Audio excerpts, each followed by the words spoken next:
Bueno, buenas tardes a todos y a todas. Gracias por estar hoy en un nuevo encuentro de comunicación y derecho.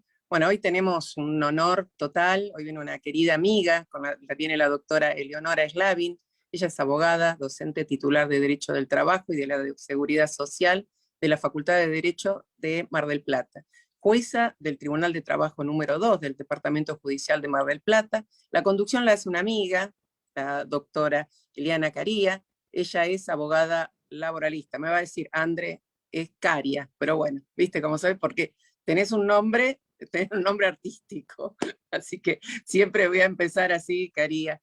Acá está la doctora Daniela Villar. Gracias, Celio. Gracias por estar. La verdad que es un honor para nosotros tenerte acá.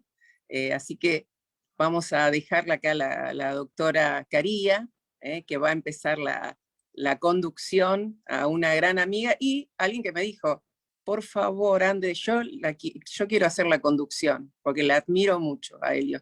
Yo creo todas la admiramos a Helio. Es una gran luchadora y bueno, y una hermana. Bueno, gracias Eli, gracias Helio y gracias Dani. Gracias, André, gracias por invitarme, gracias a todas realmente por hacerme sentir tan bien. Gracias. Bueno, yo estoy re agradecida que hayas aceptado la entrevista y estamos todas muy contentas, la verdad. Yo canté PRI, todas te querían entrevistar, pero yo le dije, yo fui la primera que le dije, me parece. Así que bueno, y ya el nombre artístico es Caría, está bien. Mi abuelo va a estar contento porque es el que trajo el apellido y creo que dice que es con acento en la I originalmente, así que está bien. Yo estoy acostumbrada a que me digan Caria, pero es Caría en realidad. Bueno, mira, el mismo problema. Toda la vida yo entendí que era Slavin y era el nombre sí. Slavin. Vaya uno a saber, ucraniano, ¿cómo se pronunciaría? Y mi abuela siempre dijo, que obviamente ella no era, mi abuelo era Slavin, que era Slavin. Y siempre la discusión era si era Slavin, llámenme como quieran. Nosotros decimos Slavin, pero esos nombres que vienen somos inmigrantes, uno nunca va a saber cuál era el verdadero nombre. No, ¿cómo se pronunciaba? Porque creo que de donde viene el mío había dialecto, así que cómo se pronunciaba, no sé, Caría debía ser o algo parecido.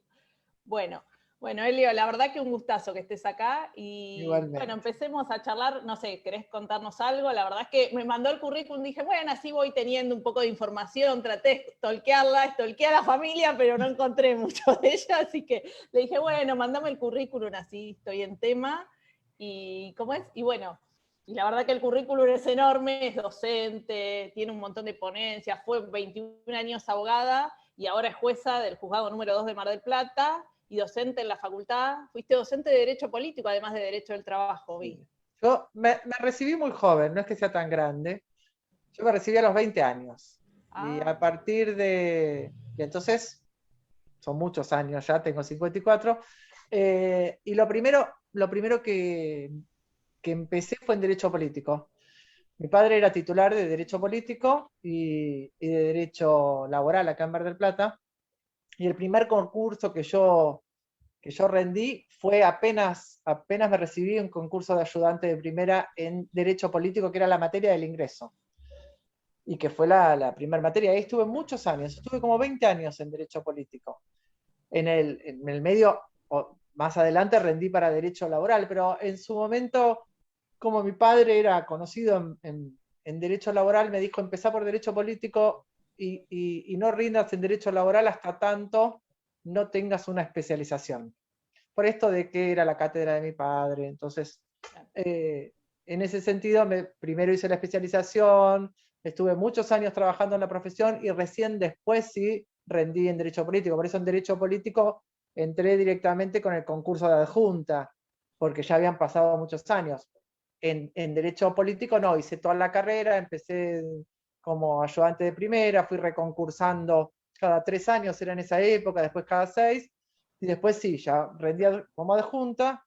Y cuando mis hijos empezaron a entrar a la facultad, que era una materia del ingreso y eso, y yo ya estaba con muchas más ocupaciones y ya estaba en económicas también, entonces dije, me voy de primer año, porque ya eran mis chicos, sus amigos, dije, la materia de primer año no. Si llegan después me tendrán que aguantar en laboral. Y ahí renuncié político y me quedé solamente con las cátedras de Derecho del Trabajo. Que bueno, me gusta, pero derecho político es algo que me gustó siempre. La verdad que me parece que es formativa y que en la facultad por ahí, como es en primer año, no tiene la importancia que podría tener si fuese fin de la carrera. Sí, es cierto. Pero me parece que están también relacionadas, no son Absolutamente, están muy relacionadas. absolutamente relacionadas. Por eso creo que me sirvió mucho toda esa formación de todos esos años de derecho político de estudiar para la cátedra. Así que sí, eso se lo agradezco siempre, que me dio todo el marco para después entender muchas de las relaciones laborales. Y sí, Sí, creo que todo lo sindical, todo está relacionado. Sí, la verdad es que es súper interesante derecho político. sí. Bueno, y vamos a empezar con el derecho laboral, que es más o menos lo que nos tiene abocada, es lo que ahora nos dedicamos. Sí, nos dedicamos todos. Y te iba a decir, vos estuviste 21 años como abogada, ¿no? Antes de pasar al Poder Judicial. Sí, yo me recibí y entré, yo tengo, bueno, mi papá era abogado laboralista, mi mamá es abogada y nosotros somos 5 hermanos, 4 somos abogados y una arquitecta. Yo soy la segunda, así que cuando yo entré al estudio estaba mi hermano mayor ya recibido, y así que entré a trabajar ahí, ya era un estudio que hacía laboral de muchos años, abogados trabajadores y de sindicatos, así que entré directamente, vamos, a trabajar en un estudio que ya estaba armado, que tenía a mi papá al lado, que si bien cuando yo ya entré a trabajar dejó de ir a atender gente en el estudio, sabía que lo llamaba para, obviamente, lo básico. Apenas me recibí, no sabía ni redactar un telegrama, nada. En esa época no existían los celulares, así que tenía que llamar por teléfono y que estuviera en el fijo. Pero bueno, tuve esa suerte de poder tener un estudio, de poder formarme con alguien que me iba a resolver todos los problemas. Empecé a ir a las audiencias de vista de causa con él y después, bueno, al tiempo empecé a estar en los sindicatos con él. Sobre todo yo estuve más acá en comercio. En comercio sí iba todos los días y estaba, mis hermanos estaban en otros. Y algunos también en comercio, pero hasta que entré a tribunales estuve en el sindicato de comercio mayormente y bueno, y trabajando en el estudio. Hasta que, bueno, llegó un momento cuando estaba por cumplir 40 años y dije, ¿es ahora o nunca? Porque ya había estado 20 años en la profesión y me parecía que era momento de que si quería entrar al Poder Judicial tenía que ser en ese momento. Ya creía que tenía la experiencia en la calle como para poder desempeñarme como jueza y tampoco ir, no sé, los últimos años, digo, tomarme otra mitad, por lo menos, en el Poder Judicial. Y así que bueno, rendí concurso y tuve suerte de ser elegida. Y hace 13 años que No, estoy. suerte, tenés un currículum impresionante, no fue suerte. Bueno, hay una cuota reconozco, de estudio, de participación y también en todo concurso, en todo examen, hay una cuota también que tiene que tener uno de suerte. Digo, la suerte sola no sirve para mucho, pero también solo el estudio o el desempeño profesional, y eso también uno a veces necesita un componente externo. de suerte, de estar, de que te toque un buen día, de que ese día que vayas a rendir estés bien y te vaya bien. Digo, hay un montón de imponderables. Uno que está en mejores condiciones de que vos no se presente, digamos. Claro, hay un tienen que montón. alinear todos los planetas. Hay muchas cosas en juego. Entonces, nada. Y la verdad que a mí me gusta más la tarea de jueza que la tarea de abogada. Me siento cómoda en este lugar. Porque por ahí a mí me gusta más, no sé, el litigio, el debate, está bien, pero por ahí no es lo que más me gusta hacer. En cambio, el sentarme y ponerme a estudiar y tratar de ver cómo se resuelve el conflicto, es donde me siento más cómodo. De hecho, como jueza, yo no soy de las juezas que, porque no me cuesta, ¿no?, de que salga a tratar de conciliar. esa tarea de conciliar en algún momento me pone muy incómoda, siempre estás al límite de poder prejuzgar o decir algo que no corresponde.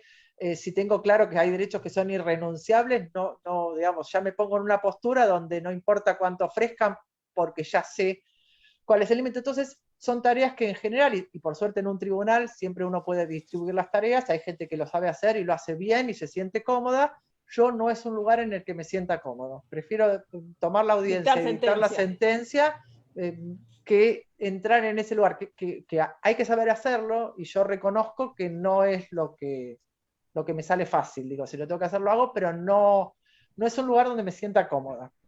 Bueno, pero se puede delegar en algún secretario, tenés gente por supuesto, pero reconozco que hay gente que le gusta y lo sabe hacer. Sí, sí. No es mi caso, Sí. No me siento cómoda en ese lugar. Pero el tribunal me da un espacio donde yo me siento cómoda con lo que hago. No sé si está bien, si lo hago bien o mal, trato de hacerlo lo mejor posible, pero me parece que es un lugar donde me siento más cómoda que como abogada. Disfruté mis años como abogada, pero capaz que será la madurez también, entonces ahora estoy como en una etapa más reflexiva, pero me siento cómoda. Buenísimo. ¿Y crees que te sumó muchísimo el haber hecho los 20 años? ¿Cómo te ves como jueza si hubieras llegado haciendo la carrera judicial sin haber pasado por estar del otro lado del mostrador? Yo tengo como algo que empieza la mayoría. Que me van a criticar los nacidos y criados en el Poder Judicial. Yo creo que es importante, y creo que es un plus, digo, el venir de afuera, porque creo que muchas veces, no en todos los casos, pero no tenemos una carrera judicial que de verdad alguien por el transcurso del tiempo vaya pasando por determinadas tareas dentro de la función como para decir, bueno, al cabo de 5 años, 10 años, 15 años, 20 años, adquirió una experiencia como para desarrollar esta función de juez o jueza. Porque no la hay. Entonces, muchas veces vemos que hay gente que está, cuando yo entré al tribunal la veía, que hacía 10 años que estaba haciendo la misma tarea, y por ahí estaba en una mesa de entrada y nunca había tenido la posibilidad de tomar ninguna decisión ni ninguna resolución. Entonces, al no tener esto, es decir, nada me garantiza que una persona, por haber estado 10 años, ha tenido alguna posibilidad de formarse o de saber cómo funciona el tribunal. Entonces, me parece que el estar afuera le da esta visión también de lo que está. Entonces, cuando yo entré al tribunal, venía con todas las cosas que veía mal desde la profesión. Las demoras, algunos, esos despachos que uno lee muchas veces, téngase presente y hágase saber. ¿Qué? Nada, ¿Cuándo? no suman Para nada, su no avanza oportunidad. nada. ¿Cuándo es? Digo, un montón de cosas que uno cuando está afuera las cuestiona. Y cuando entré, obviamente, aprendí que hay un montón de cosas que tienen una razón de ser y que cuando uno está afuera no las ve, y que hay algunas otras que también se pueden cambiar. Y una de las cosas que se puede cambiar, hablando un poco como hablábamos antes del tema de género, cuando yo entré hace muchos años, las mujeres estaban en mesa de entradas, los despachantes en general eran hombres, entonces cuando empezás a cambiar a la gente de función o viendo que sepan por qué se hacen las cosas, yo preguntaba, ¿y esto por qué se hace? No, siempre se hizo así. Y entonces, y era como, la pandemia en ese sentido fue muy útil, con todo lo que uno puede cuestionar esto, fue muy útil porque hubo que rever muchos de los despachos de que siempre se hacen así. Clásicos, sí. Entonces, por suerte en provincia de Buenos Aires se estaba muy avanzado con el tema del expediente digital, nosotros ya no estábamos casi imprimiendo despachos antes de la pandemia, entonces hubo que empezar a decir, bueno, ya el traslado con copias, bueno, hay que cambiarlo, ya no hay copias, ya bajo constancia, no hay ninguna constancia, ya. Entonces, necesariamente hubo que repensar cada uno de los despachos, y esto ayudó por ahí que no hay tiempo muchas veces, y yo reconozco que de adentro el cúmulo de tareas, y sobre todo en provincia de Buenos Aires, donde hay pocos tribunales de trabajo y alta litigiosidad, Entonces uno no tiene tiempo para hacer docencia. Entonces puede explicar algunas cosas, pero lo bueno sería, y por eso yo creo que sí sería importante una carrera judicial, de decir, bueno, uno tiene la posibilidad de, no sé, explicarle a la gente que entra por qué se hacen cada una de las cosas. Lamentablemente hoy entra por ahí un pasante que viene de la facultad y que con toda la ilusión y aprende dónde están los expedientes en cada casillero y hacer cosas absolutamente automatizadas sin entender por ahí cuál es todo el procedimiento. Entonces, es esa parte formativa que es responsabilidad mía, digo, responsabilidad de los jueces y juezas, creo, de tener esta, no sé, cada tanto, una vez por mes o algo, decir, bueno, sentar con los empleados y empleadas y a ver, bueno, ¿por qué se está haciendo esto? ¿Por qué cambiamos alguna de las cosas?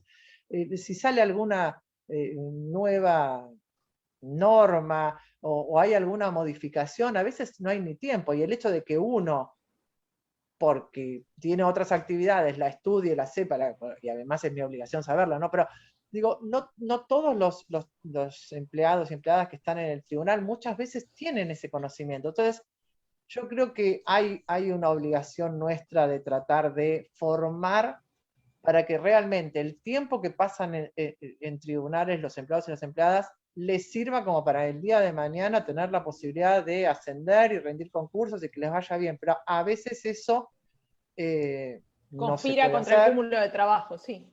Sí. Pasa en el sector, creo que privado también, pasa en todo. Y en el sector privado está encima de que por ahí, bueno, hay despidos, hay otro tipo de peligros, digamos, o de miedos, que por ahí en el sector público, por suerte, no los hay. Pero igual siempre hay, que vos decís, bueno, hoy despacho 10 expedientes o le enseño a este y me quedan los 10 expedientes para mañana. Y pasa eso. La verdad es que el cúmulo de tareas es enorme y la cantidad de gente que tienen los juzgados son pocos y la cantidad de gente que tienen en cada juzgado también es poca. Es muy Bueno, y en poca, época muy de poca. pandemia vos me comentabas que muchos se contagiaron, digamos, encima estás trabajando con menos gente todavía, Por o gente suerte, de digamos, riesgo, o gente, digamos, complicada, digamos. desde el primer día estaban todos trabajando remoto y al tribunal íbamos 2, 3. Ahora estamos yendo no más de 4 o 5 por día, pero bueno, está bien que trabajen remoto y esto sirvió muchísimo y yo creo que a los empleados también les sirvió para aprender porque en ese cambio tuvieron que adaptarse sí o sí al expediente digital. ¿Sí? Tuvieron que Sí, por la adaptarse fuerza fue.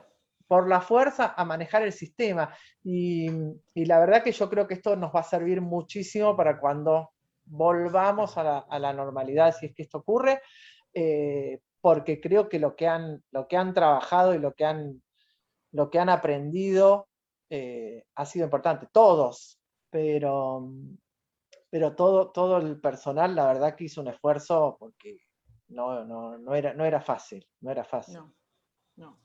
La verdad es que fue un cambio radical, me parece a mí. No nos tocó vivir una guerra, bueno, la de Malvinas, pero se peleó lejos, pero la verdad es que esto fue, me parece que hacía a nivel masivo lo más duro que nos tocó, me parece. Sí, sí. Bueno, y ahora vamos a la legislación y vamos a hablar un poco de las últimas leyes. Y empecemos por la que no es tan nueva, que es la de teletrabajo, que creo que empezó a regir la 27.555 el 1 de abril, pero ya es de la data del año pasado y creo que el decreto reglamentario salió en enero, si no me equivoco. Sí, pero yo creo que la ley de teletrabajo era necesaria, pero también creo que si nosotros tomamos el porcentaje de gente que hacía teletrabajo antes de la pandemia, estamos hablando de algo que era mínimo. Ínfimo, sí, y en realidad estaba digamos, era un sector que tenía determinadas características, que optaba por teletrabajar en muchos casos, que tenía jornadas flexibles en el sentido de que decidían sus propias jornadas. La pandemia obligó a teletrabajar. Sí. Y yo no estoy tan seguro de que este teletrabajo, que hoy por hoy es imperativo en la medida que no hay la posibilidad de ir a la empresa y por lo menos convivir todos los trabajadores y trabajadoras juntas por la cantidad y por el distanciamiento y tal. Yo no sé cuánto es lo que va a quedar. Después, si vuelven a la normalidad, vos decís cuánto vuelve a la teletrabajo. normalidad. Porque me parece que todo este tiempo de teletrabajo lo asumieron los propios trabajadores y trabajadoras. Entonces, en este sentido, cuando, y en general hablo, no voy a hablar puntualmente de nadie, pero cuando uno analiza y dice, bueno, hay un menor costo, ¿por qué? Porque no tengo que tener un establecimiento, porque no tengo que pagar alquiler, porque no tengo que pagar luz, impuestos y todo, porque cada uno trabaja en su casa. Claro, pero cuando yo hago ese cálculo, cada uno trabajó en su casa durante toda la pandemia con su computadora, con su internet, con su, es decir, Con sus sillas, asumieron sí. los trabajadores y las trabajadoras el costo que llevó seguir trabajando de manera remoto. Entonces, muchas de las críticas cuando se discute la ley de teletrabajo es, bueno, pero y hay que pagarle los equipos, y hay que ver Hay la que seguridad y higiene en renovárselo, el sí. trabajo, y tiene que tener una silla ergonómica, y tiene que tener condiciones de trabajo. ¿Y cómo hago para...? Bueno, y hay que pagarle el costo que tiene. Entonces, muchas de las cosas se dejaron para la reglamentación. Por suerte hubo cosas que no, como es el derecho a la desconexión, la posibilidad de revertir, la reversión, el tema de los cuidados, Tarea de cuidados, es verdad. las tareas de Está muy cuidado bien. para los que tienen menores de 13 años o familiares o mayores convivientes. Lo de mayores convivientes es bastante cuestionable porque muchas veces uno tiene mayores a cargo que no conviven en la propia casa, pero que tiene que hacerse cargo, y todos lo hemos visto con la pandemia. Pero las cuestiones conflictivas quedaron para la reglamentación. Y cuando nosotros vamos a la reglamentación, vamos a ver que también las cosas conflictivas quedaron para el convenio. Entonces, se van lo que pasando tenemos la es pelota, sí. que se va a resolver en el convenio colectivo. Lo cierto es que lo claro de la reglamentación es, bueno, los gastos que se paguen por los equipos no van a ser remuneración. No importa Todo que no no haya que remunerativo. brindar comprobante ni nada, pero no van a incluir la remuneración. Pero el resto yo no sé, digamos, cuánto va a quedar de esto. Y por otro tema, también me preocupa, y es algo que habíamos hablado en su momento cuando se discutía la ley de teletrabajo, que esto no vuelva a ser una manera de que las trabajadoras quedemos nuevamente dentro del hogar, porque tenemos las responsabilidades familiares, porque tenemos hijos, no es mi caso, pero digamos menores a cargo. Y bueno, los mayores también dan trabajo si están en casa. Ni les digo. Pero digo, que no sea un lugar de, entonces, que como es la mujer que se quede teletrabajando y que los hombres son los que vuelvan al ámbito de la empresa. Porque también en cuestiones de poder se discuten en la empresa, en la sede de la empresa, no en la casa, haciendo teletrabajo. Entonces, en la medida que esto no implique nuevamente una forma de discriminación, me parece que hay que tener también cuidado. Pero ojalá se resuelva de la mejor manera. Yo creo que terminada la pandemia y analizados los costos que implica para una empresa tener que poner equipos que además sean equipos de calidad y que tengan la velocidad que se necesita para poder teletrabajar y no equipos antiguos, obsoletos, que no son los mismos que utilizo cuando estoy en el ámbito de la empresa. Y además de eso, tener que hacerse cargo de los gastos de internet, y además de eso, tener que ver las condiciones de trabajo en las que esa persona se desempeña, no sé hasta qué punto, porque esto es un tema obviamente económicamente, hasta qué punto, vamos a decir, sigan todos teletrabajando. Creo que es un gran costo que asumieron los trabajadores y las trabajadoras, fundamentalmente, bueno, en docencia lo hemos visto, digo, muchas docentes de todos los niveles tuvieron que adquirir una computadora, contratar internet, digo, y hacerse cargo de todo este tiempo de seguir, costo de todo eso. Claro, llevando la tarea adelante. Sí, es cierto, es cierto. Bueno, vamos con otro tema más controvertido que este todavía, las últimas semanas, es más, en ciclos de comunicación y derecho lo entrevistaron a Teddy Caragosian, creo que era, que es de TN Planex, que está con el tema de la flexiseguridad. que es un tema que la mochila, que quieren derivar en el Estado el tema del pago de la indemnización, una reforma laboral, y por suerte creo que no tiene... Yo tengo acá un gran tema, porque no me refiero a Teddy Carabosian, la verdad. No, a la No voy flecha a y hablar de él, seguridad. pobre, no lo conozco, vamos, sé quién es y eso, pero digo, no es con él. Yo lo que digo es, muchas veces quienes defienden esto son los que permanentemente dicen el Estado no tiene que hacerse cargo. Entonces, por un lado, el Estado no tiene que hacerse cargo de tienen que los que achicar el están Estado y por el excluidos, otro de lado los le quieren que dar no más tienen. trabajo. Claro, entonces, por un lado, cuando el Estado paga subsidios o otorga determinadas prestaciones, dicen el Estado no tiene por qué hacerse cargo de estas prestaciones. Pero por otro lado decimos, bueno, que el Estado se haga cargo. Está bien, van a decir, el Estado se hace cargo, pero hay un pago que se hace. Esto, no digo este proyecto porque puntualmente el proyecto de la mochila que presenté, lo escuché, digamos, lo que dicen los medios, pero lo que digo es, en algún momento ya antes, en los 90, se discutió, y la última reforma laboral, el proyecto de reforma laboral, también hablaba de un sistema parecido a la industria de la construcción, donde se hacía un aporte. La libreta, sí. Claro, y se iban haciendo ese aporte. En un momento se habló de que esa, en vez de ser como lo plantean ahora con el ANSES, en vez de que ser a través del ANSES, hablaban de un organismo mixto con los sindicatos, las cámaras empresarias y el Ministerio de Trabajo. Pero lo cierto es que lo que estamos hablando es que nosotros tenemos protección contra el despido arbitrario. Ni siquiera tenemos un régimen de estabilidad.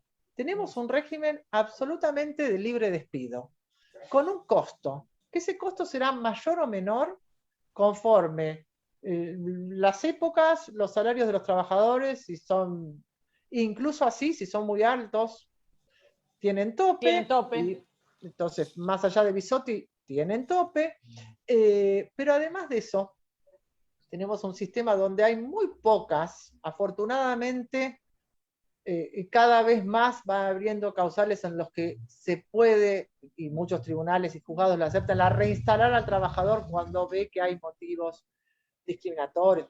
Pero si no, el empleador despide cuando quiere, como quiere. Creo que es de pocos casos donde se puede extinguir un contrato sin ningún tipo de causa, se paga una indemnización y ya, más o menos alta. Entonces, en ese contexto, decir que no se contratan trabajadores o que el desempleo es producto de ese costo laboral, yo no coincido para nada. Pero además que no coincido para nada, la práctica, el análisis de los últimos años, o 30 años en este país, vamos a ver que cada vez que se flexibilizaron las normas laborales y se abarataron tanto los costos del despido como los aportes patronales, esto no derivó en un crecimiento del empleo. Entonces, en los 90, las modalidades promovidas que tenían contrataciones a término, que se hacían aportes por el 50% o en el caso 100% de exhibición de aportes patronales. Después vinieron normas que directamente eran contratos a término y que si no se cumplía el término tampoco había que indemnizar. Y eso no creó empleo. Si nosotros tomamos que la ley de empleo es del año 91, sí, veníamos de un empleo de menos de un dígito con la hiperinflación de Alfonsín, y en el 95 estábamos arriba de 20 puntos. Entonces, digo, esto no sirvió para crear empleo, pero sí precarizó el mercado laboral, sí flexibilizó los contratos de trabajo. Ahora, cuando vemos que se dan condiciones donde se vuelve a muchas de las normas que se habían flexibilizado, desaparecen los contratos promovidos y volvemos a un sistema donde el empleador requiere trabajadores porque hay un mercado mucho más amplio, porque hay consumo, no hay problema con los trabajadores y se paga lo que hay que pagar. Y crece el empleo. Quiere decir de que no hay una relación directa entre el crecimiento del empleo y las indemnizaciones. Acá me está matando. Hay una luz, te iluminaste de repente. Hay una luz que...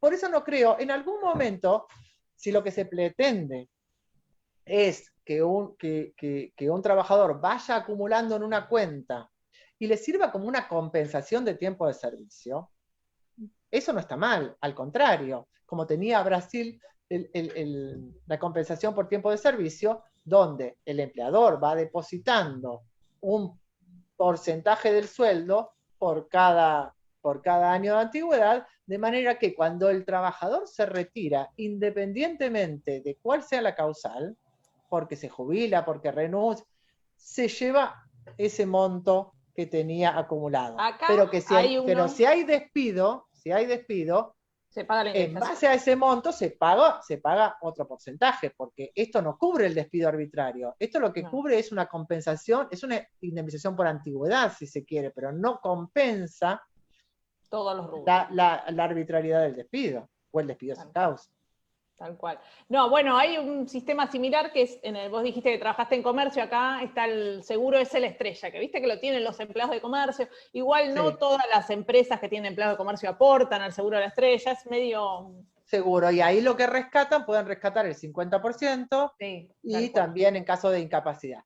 Bueno, si yo tengo así, es otra cosa, porque yo acá lo que tengo es un mayor beneficio para el trabajador, porque estoy compensando la antigüedad, que la antigüedad acá no se compensa, digo, se compensa, se paga una indemnización por despido, en caso de despido arbitrario sin causa, que tiene como parámetro la antigüedad y el sueldo, pero no pago indemnización por antigüedad. Si el contrato se extingue por jubilación o por renuncia del trabajador, no cobra nada. Entonces, si lo que estamos hablando es de un fondo que sea con un aporte patronal para compensar la antigüedad del trabajador, pero si lo que estamos haciendo es dando la posibilidad que con ese fondo dé igual si lo despiden o no, tampoco habría un incentivo para que los empresarios no despidan. Total, me da igual, si ya está paga.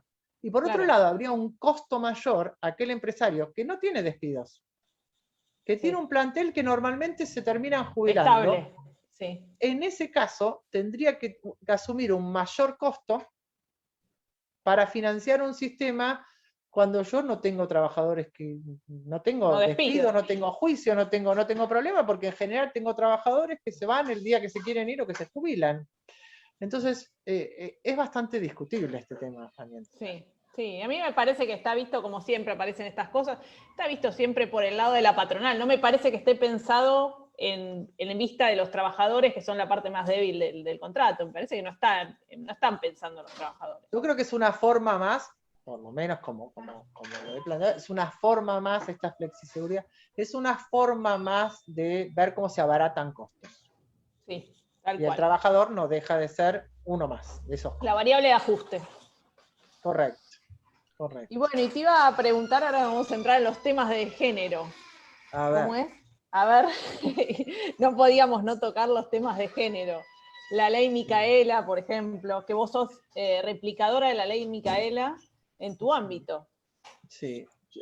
A mí me parece que es necesario que se cumpla obligatoriamente con esto. Me parece que en el Poder Judicial todos deberían. En Provincia de Buenos Aires se están haciendo muchos a través del Instituto de Estudios Judiciales, cursos. Me parece que tendría que ser obligatorio para todos los fueros. Hay en algunos fueros donde hay obligatoriedad, en el resto no. Entonces, creo que todos, por lo menos en el Poder Judicial, todos los empleados, funcionarios, magistrados y magistradas, todos tendríamos que tener la obligación de hacerlos, y que sean, digamos, cursos que no es una charla o dos charlas y ya. Me parece que es un tema que es fundamental y que no se puede dar más vuelta. Máxime, que me parece que ya no es simplemente que hay una ley que dice que obligatoriamente tenemos que tener una cierta formación en cuestiones de género. Hay una obligación de juzgar con perspectiva de género, y juzgar con perspectiva de género no es simplemente cuando uno va a dictar sentencia, tratar de redactarlo de manera tal que no se repitan estereotipos. Me parece que esto tiene que ir desde el último empleado de tribunales, desde la atención en mesa de entradas en adelante. Hay fueros donde está mucho más expuesto y hay otros que no tanto, pero me parece que en todos igual uno tiene que estar capacitado todos, empleados, empleadas, todos, para poder evitar revictimización y poder, ya los digo, no solamente cuando yo como les comentaba al principio, cuando yo entré, las mujeres hacen tal cosa, los varones hacen. Si lo tenemos dentro del tribunal, imagínense para afuera. Entonces, esto requiere una formación, y una formación continua. No basta con hacer un curso, ya está, aprobé la ley Micaela y puedo seguir. Digo, esto tiene que ser permanente. Cuando uno analiza, últimamente estuvimos dando unos cursos con Viviana Dobarro, Gloria Pastén, sobre el tema de jurisprudencia y sobre todo jurisprudencia de la Corte Interamericana. Hay una obligación de conocer la jurisprudencia de la Corte Interamericana, de aplicar la normativa internacional. La CEDAW está incorporada en la Constitución Nacional. Entonces, me parece que ya no es me voy a estudiar los temas de género. Me parece que hay una obligación de todos los operadores del derecho en hacerlo, digamos, en general, pero bueno, si nos dedicamos solamente a nosotros, abogados y abogadas, jueces y juezas, y todos los empleados, tenemos que estar formados y tenemos que hacerlo permanentemente, todos los años. Digo, no se acaba con un curso, porque hay que cambiar mucho. No es solamente un curso, hay que cambiar todas las relaciones internas en el tribunal y externas también. Entonces, me parece que lleva su tiempo. Y el convenio 190 a nosotros nos da ahora también esta obligación de un mundo libre de violencia y acoso, nos obliga a rever y a releer toda la normativa laboral a la luz del convenio. Entonces me parece que hay que repensar, no sé, la ley de riesgos, todas hoy hay que leerlas, porque la violencia y el acoso, claro, entonces los riesgos asociados con esto, hay un informe de la OIT muy bueno del año pasado sobre los entornos laborables saludables y que habla justamente del tema del estrés como violencia en el trabajo. Entonces, me parece que nos obliga a volver a mirar desde otro lugar, con otra lupa. Y eso me parece que es importante. Pero también es importante que acá sí hablar de hacer docencia. Acá necesariamente debiera ser obligatorio para todos, y ya digo, permanente.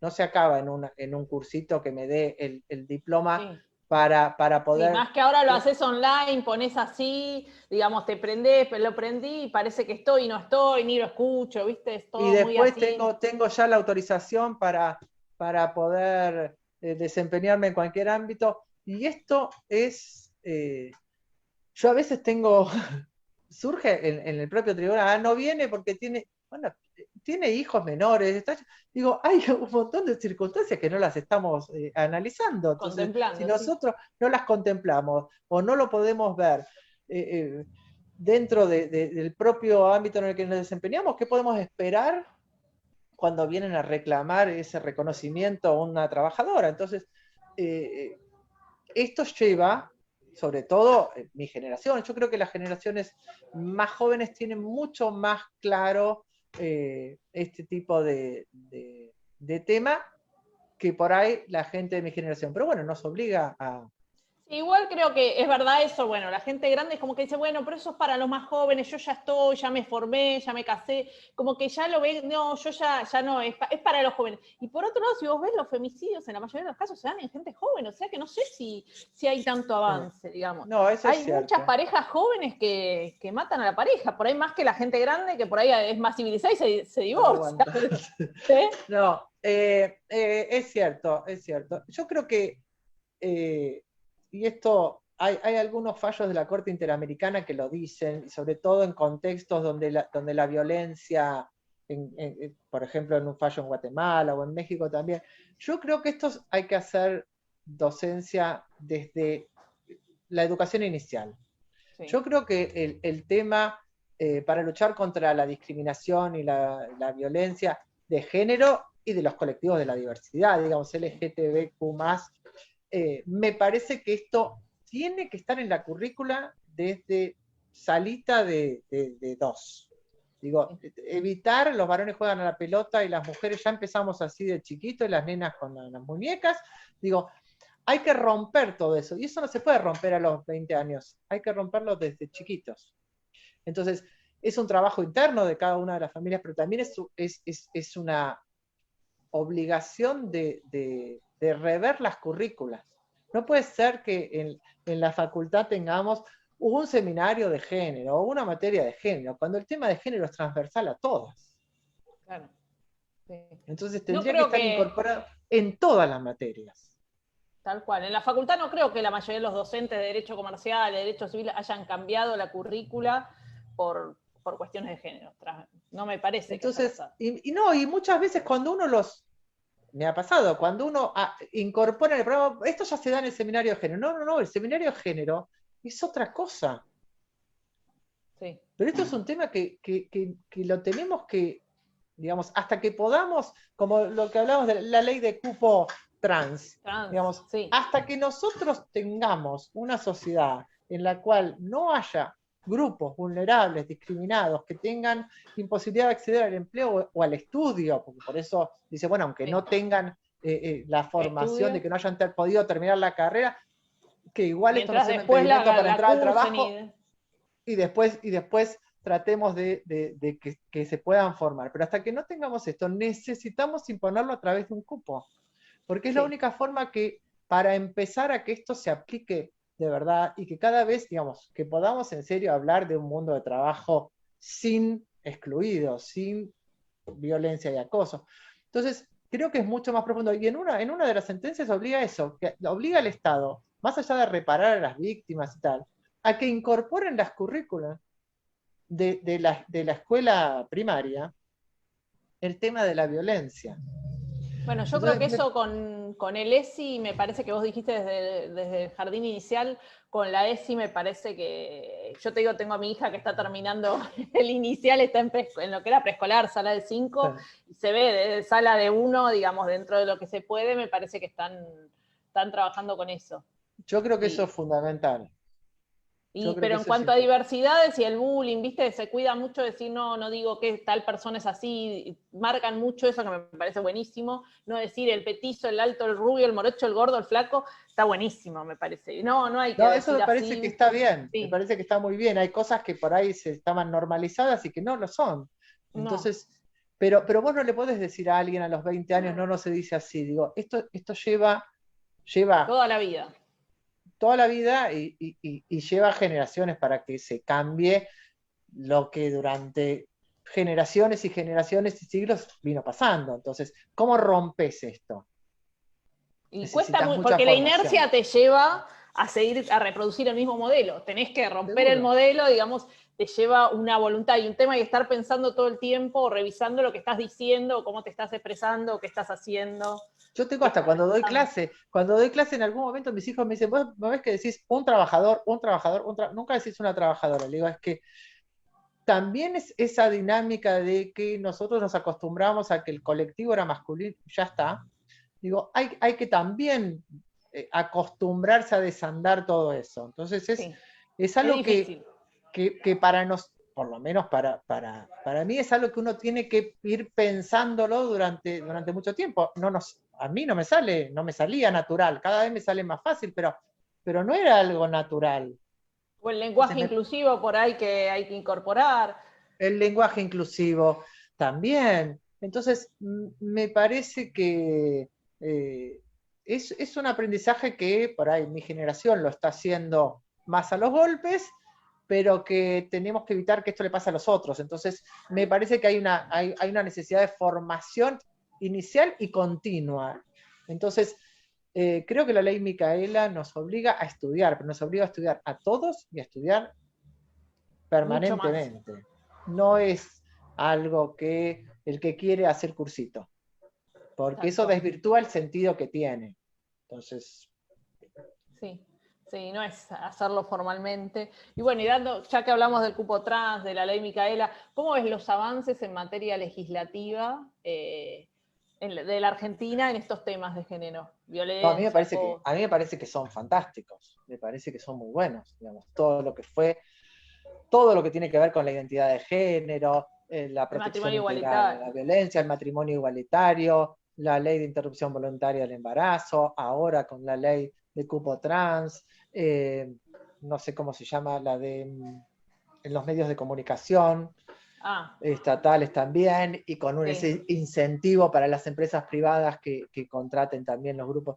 A mí me parece que es muy avanzada, me parece que está muy bien, me parece que es una forma de ir incorporando a aquellos colectivos que han sido los más vulnerables, y esto es así. Me parece que son derechos que corresponden, que no son discutibles, que la mujer tiene derecho a decidir sobre su propio cuerpo. Me parece que es Sí, un justo avance creo muy, que esta muy semana hizo importante. 6 meses y sacaron un informe de que en estos últimos 6 meses, desde el 30 de diciembre que entró en vigencia la ley, no hubo ninguna muerte, o por lo menos no se declaró ninguna muerte por interrupción por aborto, digamos. Seguro, porque además es sacar de la ilegalidad un montón de personas que, digamos, no podemos tener cifras porque como eran ilegales no se denunciaban, pero digamos, gente que llegaba a los hospitales absolutamente, mujeres desangrándose o con en riesgo condiciones de de salud vida, paupérrimas, sí. porque no tenían la posibilidad de hacerlo, y convengamos que en la medida que aquellas mujeres que tenían posibilidades económicas de hacerlo en un ámbito apropiado y todo, lo podían hacer. Entonces me parece que había hasta un punto algún grado de hipocresía, porque Altísimo. quien podía hacerlo lo hacía en un lugar con todas las condiciones para que su vida no corra riesgo, y estamos castigando a aquellas personas que no tienen esta posibilidad. Entonces, me parece que había un grado grande de hipocresía. Nadie que no quiera hacerse un aborto se le va a ir a hacer un aborto. Nadie quiere hacerse un aborto, porque convengamos que ninguna mujer que realmente, digamos, no es que ahora entonces está de moda, no no, me no, es como el preocupo porque divorcio, total, no es que hubo más divorcios porque salió la total, ley si de quedo divorcio. embarazada voy y me hago un aborto. Digo, No. este no es el sentido. Lo que me parece que la ley está diciendo es aquella que por alguna razón quiere interrumpir el embarazo, que lo haga en todas las condiciones sanitarias, médicas y con la asistencia que tenga. De eso se trata, pero como vos decís, no salió la gente corriendo a utilizar la ley porque ahora la tenía. Acá en Mar del Plata hubo una cautelar interrumpiendo que la Cámara Federal No le hizo lugar, creo, no sé. la acaba de rechazar, sí. Pero bueno, me parece que es algo que se merecía hace tiempo una sociedad como la nuestra, tener una ley que posibilite que aquellas personas que están en esa situación lo hagan en las mejores condiciones sanitarias y médicas posibles. Yo creo que de eso se trata. Bueno, y como te iba a preguntar también, ya que sos docente, jueza, fuiste abogada y después sos expositora, escribiste un montón de cosas, ¿qué es lo que más, de todo lo que haces, qué es lo que más te gusta por ahí? ¿Te gustaría dedicarle más tiempo, pero no podés, de las cuestiones relativas al derecho laboral, ¿no? Yo te decía hoy, a mí me gusta la justicia, me gusta el trabajo del tribunal, me siento cómoda, me gusta. Me gustaría, digamos, me gusta dar clase, me gustaría tener más tiempo para estudiar, para escribir. Digamos, eso es lo que a mí me da más placer. Por ahí, ya te digo, estudiar, dar clase, poder escribir, que a veces no tengo tiempo. Dar clase tengo por un lado me encanta, pero por otro lado muchas veces en el posgrado uno ve que el alumno o la alumna que viene al posgrado le interesa el tema, le interesa la materia, tiene ganas. A veces en el grado me cuesta mucho laboral, lamentablemente, y en muchas facultades. Es una materia en toda la carrera. Y en general, o por lo menos yo lo veo acá en Mar del Plata, que es la que más conozco, hay como una categorización de que son importantes los civiles, o son importantes los penales, o son importantes los comerciales, es como grande, y laboral es una materia. Entonces, a veces, siempre, obviamente, en un grupo hay gente que le interesa y que le pone más atención, pero me parece que no tiene la posibilidad de que los alumnos realmente lleguen a tener en un cuatrimestre, en una sola materia donde hay que dar derecho individual, derecho colectivo, procedimiento laboral, riesgo de trabajo, seguridad social, todo en una materia. Uno trata de darle elementos muy elementales, pero me parece que no se llega. Entonces, a veces eso me produce una angustia espantosa, porque digo, bueno, ¿qué elijo? ¿Qué dejo afuera? ¿Qué es lo más importante que le va a servir para la profesión? Entonces uno muchas veces trata de dar algunos elementos de derecho individual y qué le puede servir el día de mañana, y algo de procedimiento para que se defiendan, pero termina siendo una serie de elementos muy rudimentarios, que me gustaría, me parece que laboral por ahí necesitaría hacer por lo menos 2 materias. Y yo sé que cada docente cree que su materia es la más importante, pero también es cierto que cuando uno se recibe, yo tuve la suerte de tener un estudio armado y no plantearme eso, pero cuando uno sale de la facultad, en general, laboral o familia son los temas que más van a tener. Es decir, nadie va a venir para que haga una disolución de sociedad, digo, pero todo el mundo tiene una amiga, una pariente que trabaja y que tiene un conflicto. Entonces, me parece que es una materia que por ahí requeriría una mayor carga. Pero bueno, es lo que toca, entonces me encanta dar clase, pero me queda siempre ese sabor amargo cuando acabo de terminar de tomar el parcial de la cursada, y como que me faltó mucho, faltó mucho para... Entonces me encanta, es lo que me gustaría dedicarme, pero tengo eso. Bueno, en la UBA, que yo estudié en la UBA, en general en derecho laboral te dan mucho individual, algunas herramientas, como vos decís, y a seguridad social no llegas a verlo nunca.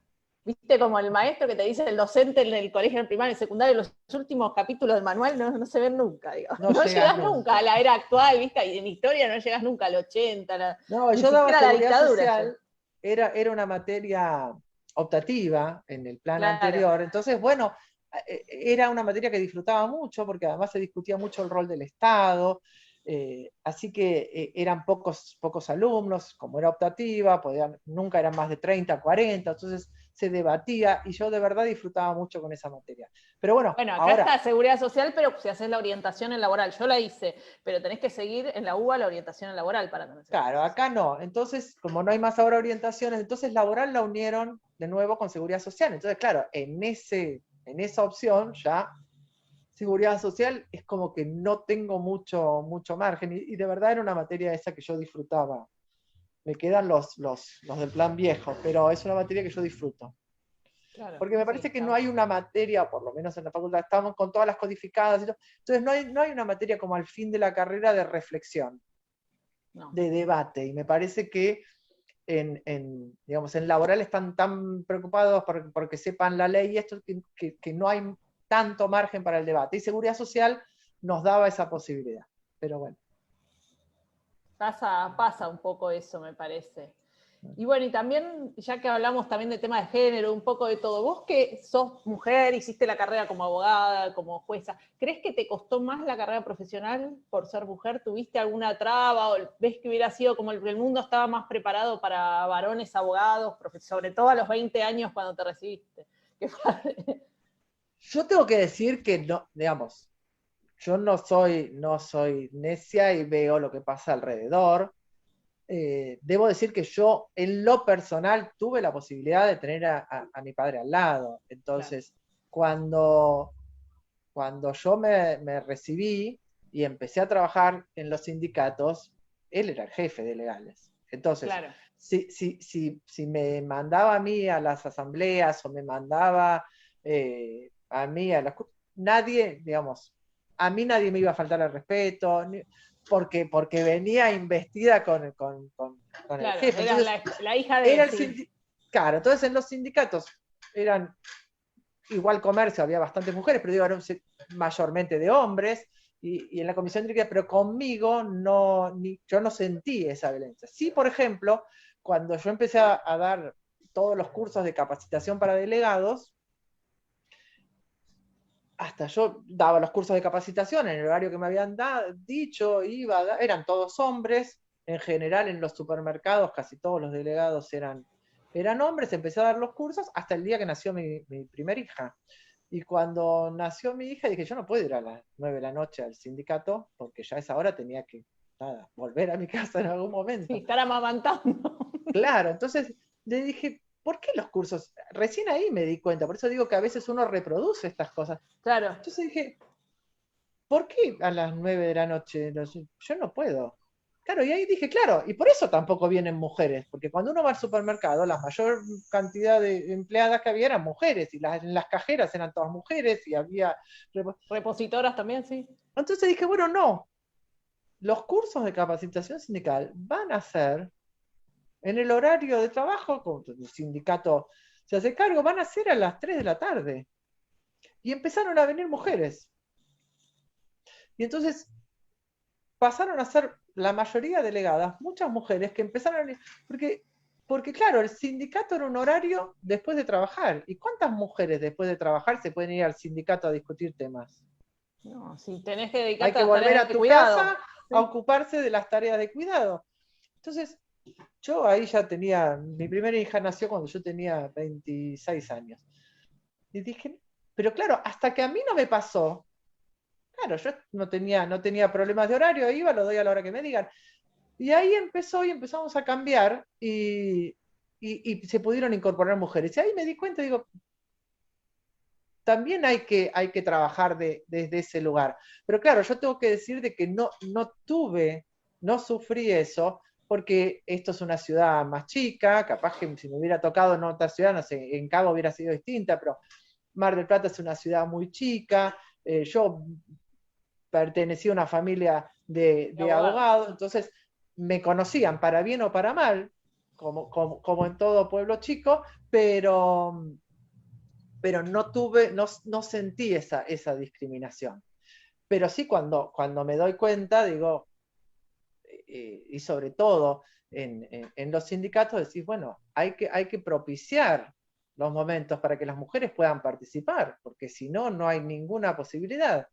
Digo, en este esquema que tenemos de mujer responsable de hijos, casa, familia, digo, tenemos que buscar los horarios, las oportunidades para que esto suceda. Tal cual, es cierto. Y vos pensás, bueno, esto con relación a ser mujer, y si no hubieras nacido, crees que en una familia de abogados, ¿te gustaba alguna otra profesión? ¿Te interesaba alguna otra cosa que no sea el derecho? Cuando tenías que elegir, ¿o estabas muy segura de chica al estar en ese entorno que era derecho? No, al revés. Yo al estar en ese entorno era como que quería demostrar de que yo no iba a ser abogada. Y si bien siempre tuve una propensión a las materias sociales y siempre estaba buscando a ver qué era cualquier cosa menos derecho. Y de hecho yo hasta 10 minutos antes de entrar a la facultad, hasta ingeniería pensé estudiar, después dije, jamás podía haber sido en mi vida ingeniera. Pero bueno, evalué la posibilidad, después dije, no, psicología, no... pero era como una forma de desmarcarme de mi familia. Bueno, son todos abogados, yo no. Claro. Y después dije, bueno, voy a entrar a la facultad, bueno, pero no voy a ser laboralista. Voy a hacer cualquier cosa menos derecho laboral. Y después, nada, salí, empecé a trabajar laboral y después dije, si me preguntan hoy, jamás podía haber sido abogada de otra cosa que no fuese derecho laboral, digamos. No me veo haciendo otra especialidad. La verdad es que me gusta, la disfruto, pero no, traté permanentemente de hacer otra cosa. Y cuando mis hijos quisieron estudiar, les dije, no, fíjense si eso, porque tenía ese miedo de decir, tantos abogados, uno a veces está condicionando la voluntad de ellos. Pero bueno, ya tengo dos hijas abogadas. Por un lado estás condicionando, pero por otro lado también se le allana un poco el camino, así que es bueno también. No sé si además es una profesión linda.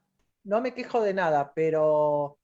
Y de hecho tuve la libertad de hacer lo que quería, pero pero bueno, me parece que todo me fue llevando también a ese lugar. A ese lugar. Claro. ¿Y algún hobby que nos quieras contar, algo que te guste hacer? Ya hasta ahora no tengo mucho tiempo para hacer mucho. No. No, yo me gusta, digamos, cuando no estoy trabajando, me gusta mucho, me gusta leer, me gusta ir al cine cuando se podía ir al cine. Digo, ese tipo de cosas. Podría decir que hago deporte, pero no es verdad. Ya a esta altura de mi vida, no. ¿Y qué hacías antes? ¿Qué En deporte algún hacías? Porque ahí momento jugué al teniendo el tenis. mar. Creí que me ibas a decir No, windsurf o no. algo. No. Jugué al tenis toda mi vida, en algún O momento ya no básquet pude por la jugar más altura. y jugué al golf muy mal. Me hacían jugar al básquet y todas esas cosas en el colegio, Sí. pero... Y al mar le La altura tengo... te daba derecho al básquet, te No. Y tocaba a al mar vos. le tengo todo mi respeto. No parezco de Mar del Plata, entro, pero no soy de las que nada ni nada. Es más, donde se pone medio difícil, lo miro de afuera. Me Está encanta, bien. pero de lejos. No soy de deportes acuáticos, le tengo miedo al mar en ese sentido, no. Sí, a mí me gusta mucho el mar, pero bueno, en mí se entiende porque no nací en el mar, pero No, yo nací será porque lo veo, entonces Claro, sí, debes haber visto varias cosas, sí. Es verdad. prefiero mirarlo de ahí, con respeto. Entro, me gusta meterme digamos, nada disfruto más que en Mar del Plata, saber que me puedo meter al mar todos los días desde, no sé, Desde noviembre que en hace adelante. calor hasta que se termine el calor, sí. Claro, hasta que se termina, pero no más que eso, no voy a salir a nadar. No. Está bien, está bien. ¿Y cómo te ves en 20 años? ¿Haciendo qué, por ejemplo? Más vieja. Bueno, todo, vamos. Nada. Espero, bueno, ya tendría que estar jubilándome, tengo 54, en 20 años me imagino, digo, me gustaría seguir en el Poder Judicial, me gusta la tarea que hago y la disfruto, digo, no me cansa, si por ahí me encuentran a la mañana, a mitad del día, les voy a decir que quiero matar a alguien, pero de verdad disfruto, digo, me enojo con las cosas cuando no salen, tengo mi carácter y soy bastante intensa con el trabajo, porque me gusta que las cosas salgan rápido. Tengo digamos, creo que sobre todo en primera instancia o tribunal único, lo importante es que los procesos terminen lo más rápido posible, porque el trabajador y la trabajadora lo que necesitan saber es si van a cobrar, cuánto van a cobrar y cuándo van a cobrar. Me parece que no es el lugar para hacer sentencias citando. Brillantes. Me parece que si tengo que elegir, digamos, si se pueden hacer las dos cosas sería fantástico, pero si tengo que elegir, lo que tengo que hacer es lo mejor posible en el menor tiempo posible. Y quien no está de acuerdo tendrá la vía para apelar. Pero me parece que la función hoy es esa. Entonces, a mí esta tarea, con la posibilidad de poder estudiar y poder escribir y poder dedicarme, si quiero, ahí a opinar sobre no sé, el derecho europeo, bien, pero me parece que esa tarea se complementa y no lo siento como una carga. La verdad es que lo disfruto, ya les digo, con la locura que es a la mañana, que por ahí no disfruto tanto, pero al final del día, de verdad, me hace bien. Disfruto más que cuando terminaba el día como abogada, Claro. que por ahí no lo disfrutaba tanto. ¿Y vos hacia dónde crees que va el futuro? Pero me refiero a nivel global, del derecho del trabajo y de la seguridad social en el mundo. ¿A dónde va? No sé. ¿A dónde me No, ¿a dónde gustaría te que gustaría que vaya? fuera? Sí. ¿A dónde me gustaría que vaya? No sé. Me parece que, ¿a dónde me gustaría que vaya? Me parece que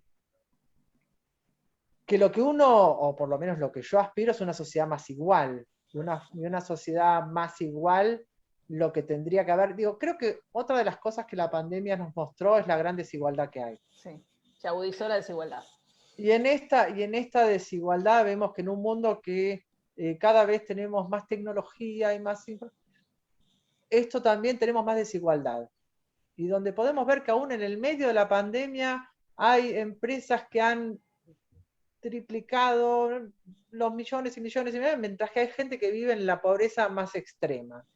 Entonces, me parece que el derecho al trabajo es un derecho que lo que busca es progresivamente ir mejorando esta desigualdad. Y esta desigualdad lo que requiere es cada vez más reconocimiento de derechos. Digo, no hay alguien que per se más sea... intervención del Estado, digamos, ¿no? Entonces es mayor intervención y más normas que lo regulen. Mi padre siempre decía algo, dice, la jornada de 8 horas no es la jornada ideal. Es la jornada que en determinado momento logró tratar de poner un poco más. Pero eso no significa que llegamos a lo mejor, ya está. No. Entonces me Los parece que derechos sociales son progresivos. los adelantos O deberían. tecnológicos nos permiten que hoy las cosas se pueden hacer en menor tiempo, con menor participación o esfuerzo humano. Bueno, ¿esto qué tiene que redundar? Entonces, que haya gente que como ya no tiene que trabajar tantas horas, la descartemos. No, lo que tiene que haber es una mejor distribución de la riqueza. Entonces, tendremos que rebajar la jornada de trabajo, de manera que cada vez pueda gente incorporarse al mercado de trabajo con menos cantidad de horas, con menos destrucción de su físico y su estado psíquico, con una capacidad de compra, porque cada vez se hacen más productos que cada vez menos gente accede. Entonces, me parece que necesitamos una mayor redistribución, y esto implica una mayor protección. Por el contrario, cuando hablan hacia dónde va el derecho del trabajo y es como vamos a la desprotección, yo creo que al revés, cada vez debe ser a mayor protección. Tengo más para repartir, más protección. Entonces, creo que en épocas de crisis y en épocas de desigualdad lo que busco es más derecho al trabajo, más protección al trabajador. Me parece que de eso que vaya para allá, no lo creo. Pero bueno, me parece que por eso... ¿Te gustaría? Es o para la renta básica universal. O por lo menos, claro, es para lo que uno tiene que luchar. Para que esto sea, o por lo menos para mí, un mundo cada vez más justo, digo. Tal cual. Pero bueno. Y te iba a preguntar con relación también a la renta básica universal, que sería también para ese lado, que no esté asociado siempre al salario, a la sociedad salarial, que por ahí es de otra época, seguro, previa a todos esos avances tuvo mucho que ver, lo que fue en su momento, que bueno, en un momento de crisis también, en jefas y jefes de hogar, digamos, el hecho de que esto se estableciera como un derecho ciudadano y no como un derecho relacionado al trabajo, me parece que es fundamental. Digo, esto no lo tiene la gente porque trabajó y aportó. Digo, es un derecho que tiene cada uno de los ciudadanos y ciudadanas de tener un ingreso mínimo. Si es que no se lo puede proveer, digamos, no estamos en sociedades de pleno empleo. No, para nada. Entonces, si yo no puedo generar la posibilidad de que cada uno y cada una elija un trabajo, lo que tengo que crear es las condiciones para que no quede fuera, es decir, que pueda tener las necesidades básicas satisfechas. Entonces, me parece que el rol del Estado en ese es fundamental. Perfecto. Bueno, no sé si Dani o Andre le querían preguntar algo a Elio. No, gracias, Elio. No, la verdad que no quería interrumpir porque un amor, Eli, sos una reina, me encanta como entrevista porque la verdad que tanto a veces, ¿no? Que habíamos hecho una entrevista a estudiantes de Derecho de la UNPAS, como a los chicos de La Plata, que hiciste vos la entrevista. De La Plata, sí. Como a una número 1, no por decir que los otros chicos no, porque son unos genios, pero me encanta porque pone el mismo cariño, el mismo amor, y eso que te admira totalmente, como yo también te admiro, Elio, porque sos una persona admirable, primero por esa tranquilidad, cómo expresás las ideas. Yo te conocí en esta pandemia, entre Zoom y Zoom, y viste que a veces la gente dice, pero ¿cómo podés decir si la conociste? Pero yo te quiero, Elio, viste cuando vos decís ese aprecio, que no nos conocemos personalmente, obviamente que yo sabía quién era, porque en el ámbito nuestro nos conocemos, pero ese cariño que a veces dice uno, porque estamos pasando este momento tan terrible como es esta pandemia, como es ver tanta gente que no tiene satisfechas sus necesidades, ¿no? Que vemos en las calles, con el frío que hace, que vos decís, pero ¿cómo, viste, ¿Cómo podés ver gente pobre que está en la calle, que no tiene nada, y otros que, como decís vos, millones y millones, y que la Bitcoin, que esto, que uno que se llama Alibaba, ¿viste? Ya el nombre te lo dice todo. Después, bueno, lo de Mercado Libre. ¿Viste? Cuando vos decís, impresionante que esa gente no se le agota más el dinero que tiene, y otra que no tiene nada, no tiene lo básico. Aunque sea tener un lugarcito para ir a dormir, estar tranquilo.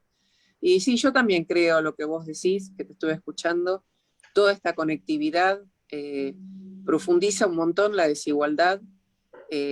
Hoy hablábamos justamente con el grupo de Raúl, que estaba divino, hoy estábamos hablando y todo, y sí, por ahí nosotras que estamos en la UBA dando clases, estás en la Universidad de Mar del Plata dando clases, es un nivel, los chicos que son universitarios, por ahí están cómodos ellos en sus casas, o no, pero me parece que los niveles, por ejemplo, la primaria, realmente la otra vez veía esa desigualdad. Había uno que estaba estudiando por medios tecnológicos, ¿no?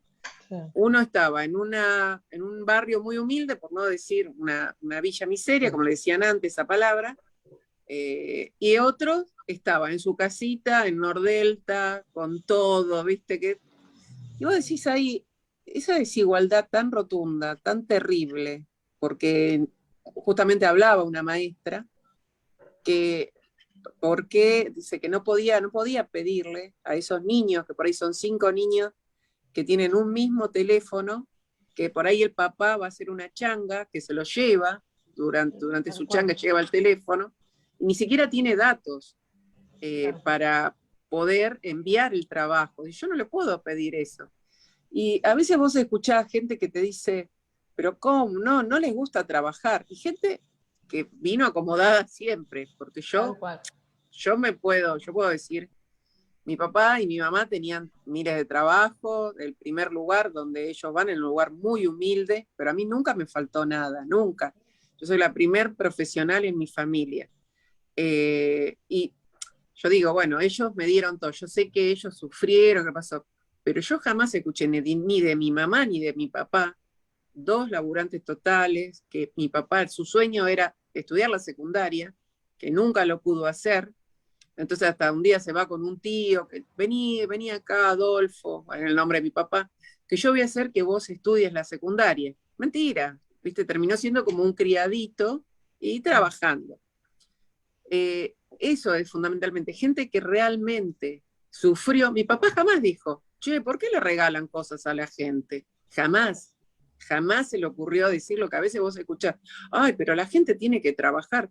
Y yo a veces veo amigos míos, gente que quiero mucho, y, viste, me pongo a pensar, o yo digo, o tengo el rayo peronizador total, que no me deja ver nada, pero yo digo, pero ¿cómo puede ser que estás hablando, che, a la gente le regalan todo? Yo digo, ¿qué es lo que le regalan? No tienen para comer, no, eso es, viste, no tienen un lugar, no tenés un poco de sentimiento, viste, cuando para vos mí decís, eso es porque nunca pasaron ninguna necesidad. Alguien que pasó necesidades no hace ese comentario. No, pero a ver, yo no he pasado necesidades de verdad. Bueno, yo tampoco, he tenido la suerte de pasar necesidades. Pero yo creo que también tiene, y a veces digo, a mí me gusta vivir en un lugar donde yo pueda tener la puerta abierta y no te necesite seguridad privada y que la gente... Total. A mí no me gusta ir a un lugar y entrar a un cajero y ver gente durmiendo, pero no porque me moleste que esté la gente durmiendo, porque me molesta que haya gente que no pueda dormir en una cama y sin morirse de frío. No porque me vaya a hacer algo a mí. Es más, entro y trato de no despertarlo, me pone violenta porque tengo miedo de que pobre gente se sienta mal o despertarlo. Digo, esa persona no me... Entonces, me parece que esta desigualdad también lleva a que entonces empiezan a encerrar. Entonces yo no voy en mi barrio tengo que encerrarlo, o tengo que poner seguridad privada, o me encierro en un country, o en el colegio privado. Entonces, a mí me gusta una sociedad donde todos podamos estar juntos y donde no tenga... a mí no me gusta ver a una persona muriéndose de hambre al lado mío. Yo no puedo estar comiendo si veo a un chiquito que me está mirando, a ver, porque de verdad no puedo disfrutar, no me hace bien. Digamos, como creo que a cualquier persona de bien no le hace bien ver a otro sufriendo al lado, digo. O escuchar, Eleonora, escuchar, por ejemplo, qué poco que pagamos de luz. Y yo decía, pero estamos todos locos. Después, viste, pagando la luz en cuotas, sacar un préstamo para pagar la luz, para pagar la luz, tal cual. No, pero a mí me parece, digo, yo creo que todo el mundo tiene que tener luz. Entonces, si alguien no tiene luz, bueno, hay que ponerle la luz. Entonces, si no pueden pagar la luz, tienen que tener la luz igual.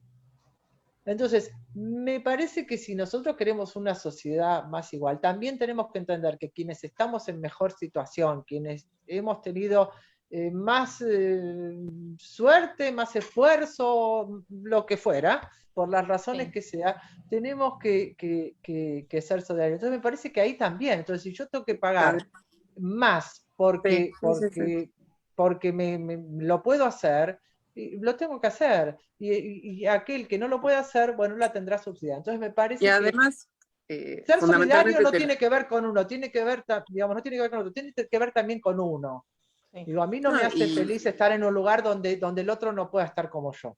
Pero aunque sea, ponele que no te importe, porque ponele, aunque sea una forma egoísta, para que sepas que vas a poder andar tranquilo. Si todo el mundo tiene satisfechas sus necesidades, que no te va a ocurrir nada, que vos vas a poder estar tranquilo, aunque sea de una forma egoísta. Dice que no necesitas pagar seguridad privada porque nadie va a entrar a tu casa. Claro, lo mismo, por ejemplo, lo de que me parecería que todos tendrían que tener acceso a tener wifi, y que tengan el mejor sistema. Porque yo a veces escucho gente que yo sé que jamás en su vida pasó necesidades, dice, no, porque acá lo que no se le enseña es a trabajar a la gente. Tal cual. ¿Viste? Cuando trabajo no hay, digamos, no hay trabajo para la gente que está preparada y no es que no se les enseñe a trabajar. Cuando vos no tenés satisfechas tus necesidades, ¿a qué trabajo vas a ir? Si vos no pudiste hacer un buen primario, si vos no te pudiste alimentar bien, si vos no pudiste hacer, vos, ¿qué trabajo vas a llegar a hacer? Un trabajo que a vos te pueda desarrollar como ser humano, que vos estés contento con ese trabajo. O sea, yo a veces lo digo, aunque sea pensemos en forma egoísta. Tal cual. En forma egoísta, no porque a mí la gente me importe. El que no le importa a la gente, no importa. Pero pensarlo en forma egoísta tuya, para que vos no tengas ningún inconveniente, que no te pase nada. Pero además, si vos tenés un sistema público, digamos, vos tenés una buena educación pública. Yo soy de educación pública, digo. Yo también. Y no tenía que ver con un tema económico. La educación pública de calidad. Todos íbamos a la escuela pública. A la primaria, a la secundaria, a la universidad, a la facultad. Entonces, me parece que esto es bueno para todos. Digo, qué mejor que si mis hijos van a la escuela pública, si yo tengo un hospital de calidad, que me atenderá a mí o atenderá al que lo necesite. Digo, me parece que eso es bueno para todos. Yo quiero gente sana al lado mío, así que quiero que esté bien atendida, y quiero gente, entonces, aún como cuando hablamos de la vacuna o algo, yo quiero que todos se vacunen, porque yo quiero que además no me contagien. Entonces yo me voy a vacunar para no contagiar, pero no quiero que nadie más. Entonces, me parece que esto también tiene que ver eso. Yo quiero que la gente viva bien, porque quiero que la gente al lado mío viva bien y no tenga ninguno de estos problemas, y que tenga una buena educación y que tenga una buena salud. Entonces, pero me parece que esto tampoco es magia, digo, esto necesita financiar. ¿Y quiénes lo tienen que financiar? Los que están en mejor situación. Entonces, los que estamos en mejor situación y tenemos la posibilidad de tener un trabajo que nos permita pagar esos costos, bueno, los tenemos que hacer. Lo tenemos que hacer. Me parece que ahí una Daniela... Vez, hablando de mi padre, una vez yo me acuerdo que apenas empecé los primeros juicios que cobro, digo, mirá lo que tengo que pagar no me acuerdo, que se pagaba en ese momento. Y me dijo, si pagás mucho porque debes haber ganado mucho. Claro. Nunca más dije nada, y es verdad. Entonces, si pagué muchos como el impuesto del 1% que no quieren pagar. Si se van a vivir afuera para no pagar el impuesto. Si pagué muchos aportes, es porque debo haber ganado un buen honorario. Totalmente. Entonces me Totalmente. dijo, no te quejes. Y nunca más. Y es verdad. Y es verdad. Entonces, Qué bueno, qué lindos honorarios, qué lindos honorarios, Eleonora. Ahí está, me parece que Dani quería hacer una pregunta, porque la veo. ¿Qué Que la verdad tal? que es un placer tenerte, Elio. Es un placer. no, gracias a ustedes. Estaba escuchándola atentamente porque realmente es un placer poder escucharla. Y yo quería preguntarle algo más técnico en relación a las audiencias y a esta etapa de virtualidad. Vimos que en algunos tribunales se están tomando audiencias de vista de causa en forma presencial, si tienen un lugar adecuado, si se respeta el protocolo, y en otros tribunales lo están haciendo en forma virtual. ¿Cómo lo están haciendo en el suyo? Nosotros, Mar del Plata, hay distintas modalidades. Yo en el tribunal el año pasado estábamos desintegrados porque uno de los jueces se jubiló y mi compañera de tribunal, como era mayor, estaba dispensada, así que estaba haciendo trabajo remoto. Y cuando en agosto más o menos se abrió la posibilidad de circulación, lo que hicimos fue con jueces de otros tribunales que también estaban desintegrados porque muchos hacían trabajo remoto, fijar audiencias de vista de causa presenciales. Y lo que nos había dicho Sanidad era no más de 7 personas en la sala de audiencia, y cuando teníamos algún litisconsorcio con más gente, lo que hacíamos era ponerlos en otros despachos con una cámara y con el celular o algo, cosa de que estuvieran ahí cerca para participar en la audiencia, pero no en la propia sala, porque las salas son pequeñas. Y las tomamos así. Pero bueno, esto era una por tribunal por día, con los jueces que estábamos, que éramos 4 jueces de 3 tribunales, rotándonos en todos los tribunales, porque no teníamos cámaras. Pudimos instalar las cámaras para poder tomarlas remoto, y lo que hacemos ahora es, los que estamos presenciales, seguimos presenciales e integramos con remotos. Entonces, se toman el principio general en mi tribunal es los testigos presenciales en el tribunal.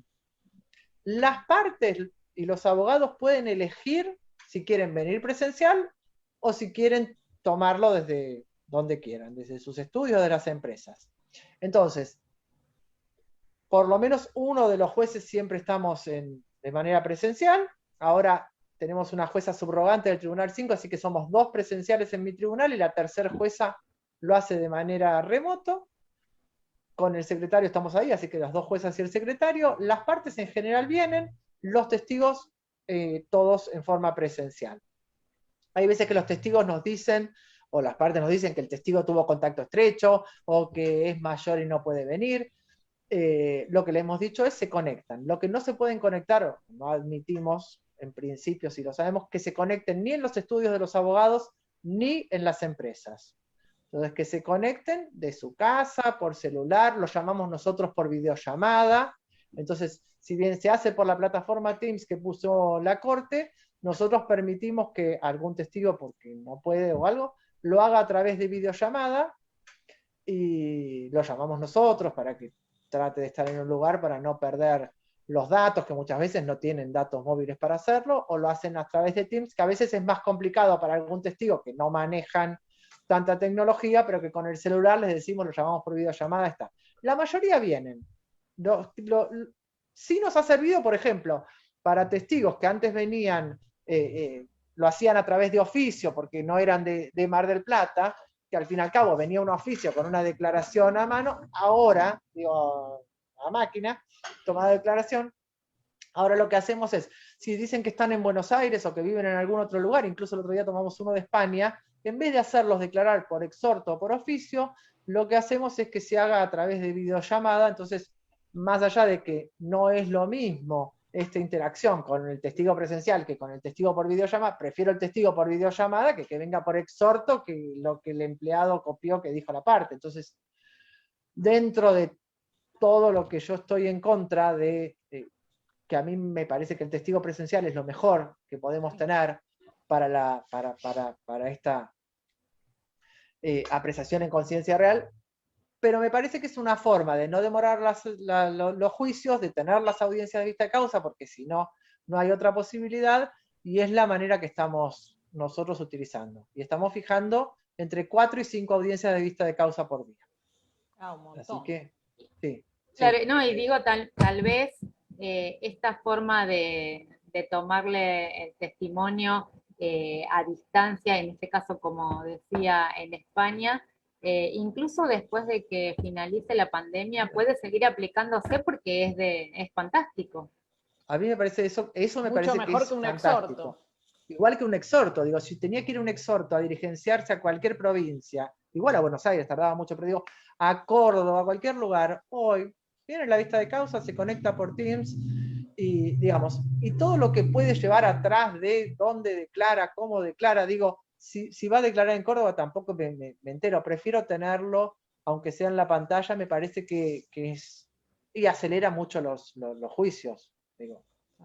Esto es fantástico. Sí, muchas cosas van a quedar. Nosotros las ratificaciones también las permitimos que sean por videollamada. El trabajador o trabajadora no tiene que perder el día en venir al tribunal para ratificar. Nosotros directamente les pedimos el teléfono celular, y la secretaria los llama por teléfono, les pide que muestren el documento, les lee el acta, ratifican y deja constancia. Entonces, esto también hace que por ahí el trabajador sale, le preguntamos a qué hora le conviene, tengo el libre de estos almuerzo, minutos, sí. y ni pierde, que muchos trabajadores no quieren, digamos, perder, están en un nuevo trabajo, no quieren decirle que tiene que ir a tribunales y tener por ahí conflictos dentro de la empresa, que ya este trabajador tiene un juicio después. Entonces, esto le facilita, y me parece que son todas cosas que tenemos que aprovechar, digamos, cuanto más rápido sean los juicios es mejor para todos. Sí. Sí, de lo bueno, continuarlo, porque Sí. ¿por qué tenemos que dejar lo bueno? Como a mí me pasa con muchas de las audiencias del SECLO. ¿Por qué tiene que venir el trabajador para estar 10 minutos? Porque muchas veces no hay ofrecimiento, realmente traerlos, ese desgaste, ahora obviamente todo, digamos, exagerado o que sea malo para que no tome un transporte público y que se contagie de algo, o el peligro. No, la verdad que sí, bueno, la verdad, la entrevista, como siempre digo, una reina, y acá, bueno, Dani, muy bien la pregunta, Sí. muy, muy, muy buena, muy oportuna, la de las vistas de causa, que uno siempre está ahí, ¿no? Nuestras queridas vistas de causa en Era provincia. el mayor problema cuando entré al tribunal eran las vistas de causa. ¿Cómo hacer para que las vistas de causa pudieran ser lo más rápido posible? Porque era lo que como abogada más me preocupaba, tener que decirle al cliente, mire, quédese tranquilo que usted tiene audiencia para agosto, pero del 2022, que a veces me daba vergüenza. Digo, bueno, espero que llegue agosto del 2021, por ejemplo, para que se dé cuenta que es del año que viene, pero decirle ahora... Se lo digo en septiembre mejor. Claro, se lo digo en septiembre como para que no me pregunte de qué año. Pero a mí eso de verdad era un tema que me preocupaba muchísimo, cuando entré al tribunal, cómo hacer para que esto no sucediera. Y se fue bajando, y por eso, bueno, nos agarró la pandemia y por eso estamos complicados, pero me parece que eso es fundamental en el proceso laboral. Pero creo que tu empatía, Elio, que es muy importante, tu empatía, tu historia de vida, uno, a pesar de que algunos dicen, pero ¿cómo? ¿Está a favor del trabajador? No, no es que uno como juez está a favor del trabajador, están los principios del derecho del trabajo, son son personas distintas, uno está en inferioridad de condiciones, entonces hay que igualar. El sistema Que a nos veces eso es lo que no lo entienden. Claro, eso es lo que a veces no entienden. Claro, eso es lo que a veces no entienden los empleadores, ¿viste? Te dicen, bueno, ustedes los laboralistas, la industria del juicio, y otras tantas frases más, para ustedes todo es conflicto. Para que haya una industria del juicio, primero tiene que haber, digamos, un la industria fraude, del desde los cumplimiento. Abogados, desde la los industria jueces, del cumplimiento. Claro, entonces, hoy en el examen uno me decía, no, porque por la industria del juicio se cambió la ley de riesgo. Le digo, disculpa, ¿había accidentes o no había accidentes? Se no aprobó. pero terminó aprobando porque lo entendió, pero repiten conceptos, Frases hechas, sí. Entonces me dice, no, porque ganaban pocos con el sistema. Entonces el problema era que la reparación era mala. Sí, bueno, entonces si la reparación era mala, ¿de qué industria del juicio estamos hablando? Además, si hablas de industria del juicio, tiene que haber fraude, digamos, tiene que haber un juez o una jueza dispuestas a decir lo que no corresponde, lo que no es.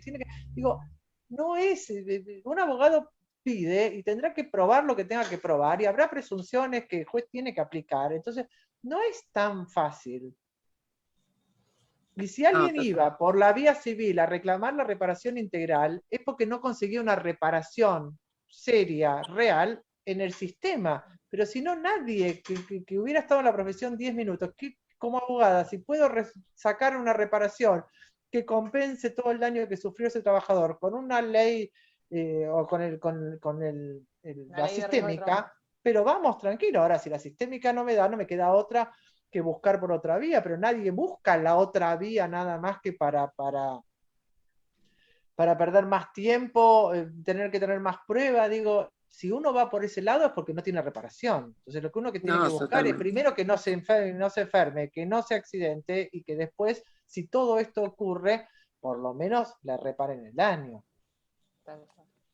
Sí, y justamente que hoy hablaba Eli de esta mochila. A veces uno dice, no hay que hablar, pero sí, hay que hablar, porque así también sacaron lo de las comisiones médicas. Uno dice, no hay que hablar, y sí, hay que hablar, hay que llevarlo, hay que debatirlo, porque a veces pareciera que estos tipos de sistemas está en contra del buen empleador también, porque le implica un gasto que va a tener que hacerlo. Y además, si esa persona por su cuenta se quisiera quería renunciar, no va tampoco. Acuerdos, 241, inventan cualquier cosa. Se va a llevar. Si ve un telegrama de renuncia, es lo más fácil que hay. Si quisiera haber renunciado, hubiera renunciado. Yo me acuerdo en el año 88, cuando se debatió la ley, lo que después fue la 24.000, se terminó siendo la 24.028 en el año 91. Apareció un proyecto de modificación de la ley de accidentes de trabajo que prohibía a los trabajadores ir por la vía civil. Sí. Y en ese momento, todos nos reímos, porque era algo tan ridículo, que todos nos reímos. Eso fue en el año 88. En el año 95, la ley de riesgos tenía el artículo 39. Digamos, habían pasado unos años, había empezado la ola flexibilizadora, y lo que antes era absolutamente gracioso, que a nadie le parecía que podía llegar a debatirse, en el año 95 fue ley. Totalmente. Entonces, me parece que yo ya no me río más de ninguna de las cosas. Me parece que hay cuestiones que uno, si está convencido de que son de una manera, tiene que defenderlas. Totalmente, en todos los ámbitos. Sí. Bueno, la verdad, Elio, no te vamos a demorar más. Yo sé que Eli, ya más preguntas, Eli, ¿qué otra pregunta le vas a hacer? Ya está. No, si quiere le sigo preguntando, pero tendríamos toda la vida para hablar, pero no le vamos a demorar más, la vamos a dejar contenta y no la vamos a cansar mucho, así otra vez acepta también. Vamos a pensar yo les agradezco, de verdad, Daniela. No te conozco tanto, Eli y Andrea, como dicen, las he conocido durante la pandemia. Creo que algo bueno trajo la pandemia. Nos acercó, se los digo siempre, nos acercó un montón de gente porque es el como compartir, y yo creo que fue para, además de federalizar el conocimiento, y creo que aprendimos mucho todas en este tiempo, también nos hizo contactar con esto de 2 veces por semana, 3 veces por semana, encontrarnos y vernos y debatir. La verdad que para mí fue muy grato. Como siempre, unas divinas ustedes. Vos. Muy agradecida, la verdad, yo. Espero haber sido colmaste útil. Las expectativas, por lo menos siempre. Las mías, sobradamente. Sos una reina. No, de todos. La verdad que sos una reina, lo sabés. Ya sé que no te gusta mucho la monarquía, pero yo a todo el mundo les digo, ¿viste? Una reina. Hay gente que me dice, a mí no me gusta la monarquía. Presidenta, Andrea. Pero bueno, pero yo digo, una reina, una diosa, ¿viste? Todas. Ya uno tiene esa diosa manera. está mejor. Diosa está mejor. No, la reina también está buena. Bueno, gracias, Eli. No, gracias a ustedes, de Bueno, verdad. no, gracias a vos, Pasaste. André, porque Gracias, siempre nos Dani, das... y bueno, y nuestra Un reina, placer. así te digo. Gracias Sos, a ustedes. sos la reina. Un beso enorme, Bueno, Elio. un beso, Gracias. Un chicas. besito. Buen fin de Gracias. semana. Gracias. Nos Un vemos. beso, Gracias, chicas. chicas. Mis amores. Gracias. Chau, besos. Chau, chau.